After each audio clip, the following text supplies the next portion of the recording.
Welcome everybody to the second episode of The Fifth Down, which is the 4 Down Territory Video Sunday blog. Right now it's the first intermission of the NHL All-Star Game. I'm watching it and I want to do this video blog right now, enjoy the rest of the game, talk about it tomorrow on my blog. So for First Down today, I am going to, in fact, talk about that NHL All-Star Draft. I was excited about it. I was really into it. I watched it. It was a lot of fun. It was cool to see, and it was just funny to see, and typical to see Cam Ward be drafted #1 overall, because he's the home goalie, and one of the home teams has a captain, so it made sense. Interesting to see Alex Ovechkin was not the first forward pick, though. Kind of crazy, but hey, either way, whatever. Who knows? Maybe there was a backdoor deal. Keeping with that, it was also hilarious to see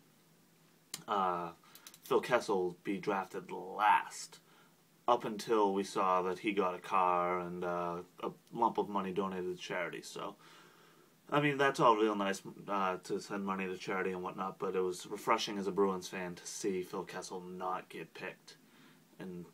But yeah, either way, it was just funny. Irony. Either way. Also, I want to congratulate that both Bruins were drafted in the top 10.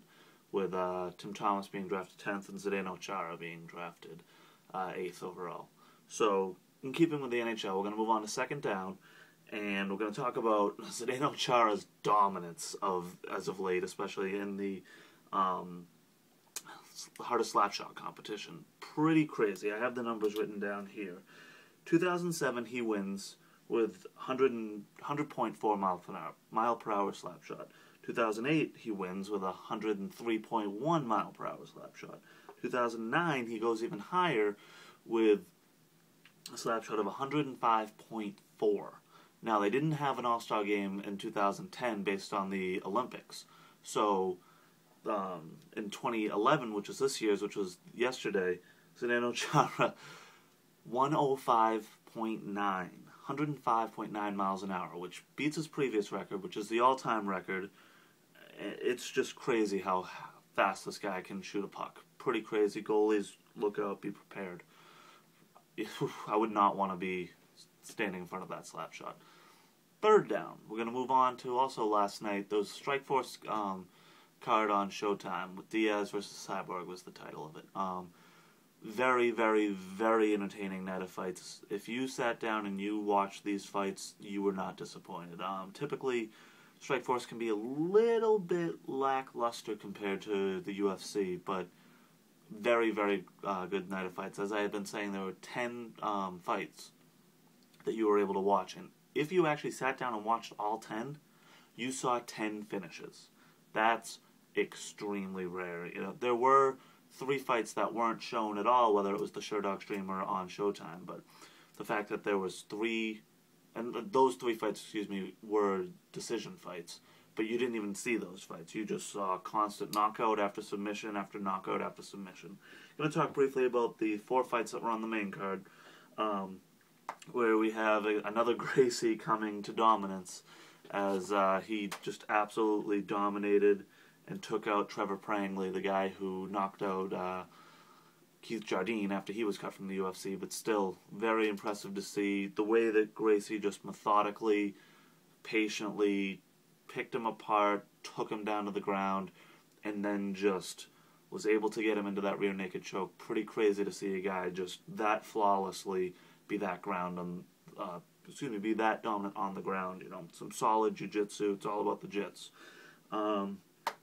Moving on to the second fight, we're seeing Herschel Walker, yes, the 48-year-old phenom, the 1982 Heisman Trophy winner. This guy was an Olympian on the part of the 2-man bobsled team.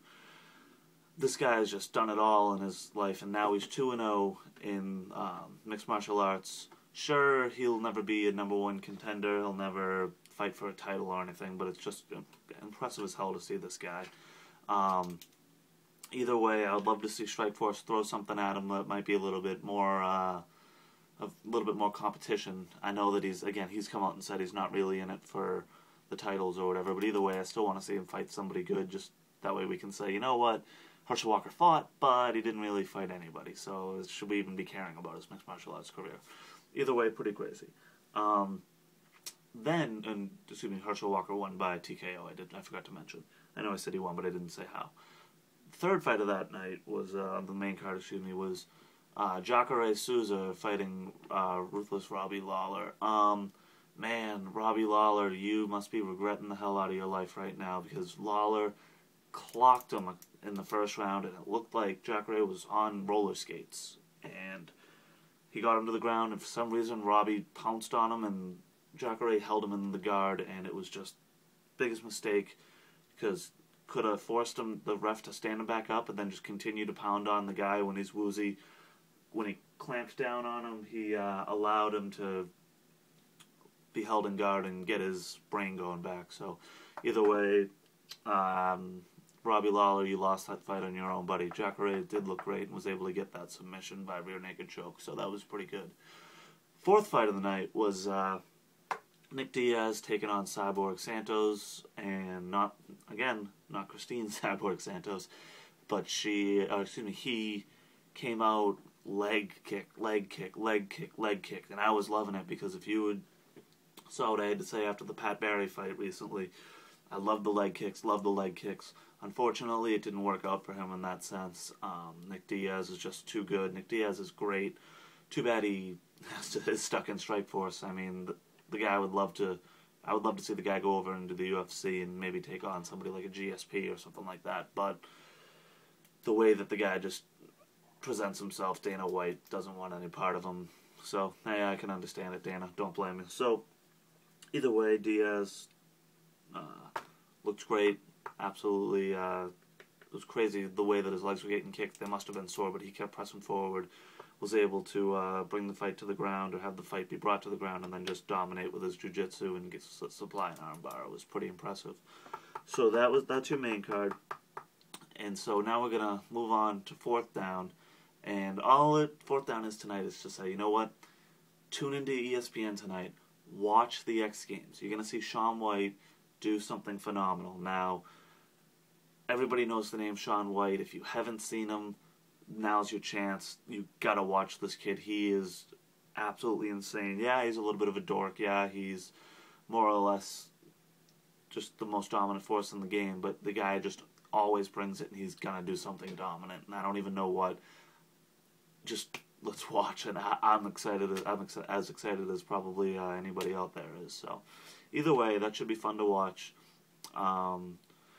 And that's going to be the video blog for today. So this is the second episode of the Fifth Down on 4downterritory.com. If you haven't been to the website, check it out. And I will catch you guys next Sunday on my video blog. Until then, read up. Have a good one, people.